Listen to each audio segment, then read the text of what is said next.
New here at 3, there's a Tampa Bay artist living with autism who is really turning heads with his one-of-a-kind paintings. ABC Action News reporter Robert Boyd shows us the impact he's making. Well, Dane Capo's love of art began in his home state of California. But it wasn't until he moved to Tampa that he realized that he's not just raising a paintbrush, he's raising awareness for autism.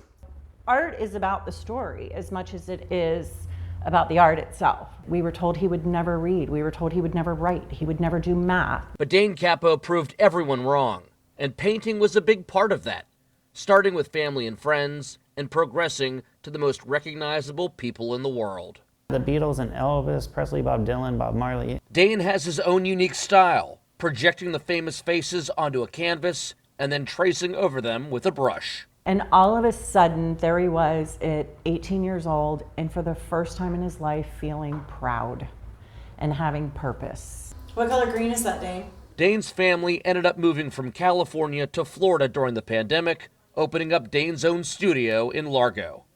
Our kids with special needs don't hardly ever get that opportunity to prove that they're capable. And that's when Dane was introduced to Foot Locker.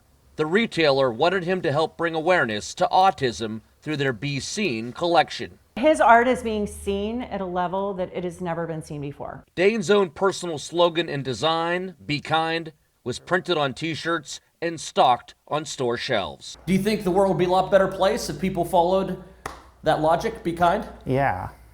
The messages of support and appreciation started pouring in. From other parents with kids with disabilities, that we give them hope. We inspire them to, push through. And Dane's popularity only continues to grow. You can find his work hanging at Bel Air Coffee Company. A lot of people see it daily. They're like all day. You're awesome. What would it mean if someone said, Dane, I started painting because you paint? Right. I think that would be great. Let's bring in Robert now, who did that story. Robert, I am just mesmerized. The paintings are so beautiful. He is so talented. So is he selling the artwork, and what's next for him? Yes, he is definitely selling paintings, not just here in America, but worldwide. He had a buyer as far away as Australia, and it kind of makes sense because he's painting such iconic figures, Elvis, the Beatles, that it has worldwide appeal. And what's next for him is he's actually going to New York City in September next month for Fashion Week, where he's going to be a model on the runway for another accessibility clothing line. This one is for Target. Wow, that is awesome. He is definitely making his mark. Make us proud. Enjoy the Big Apple, Dane. All right, love to see that, Robert. Thank you so much for that story.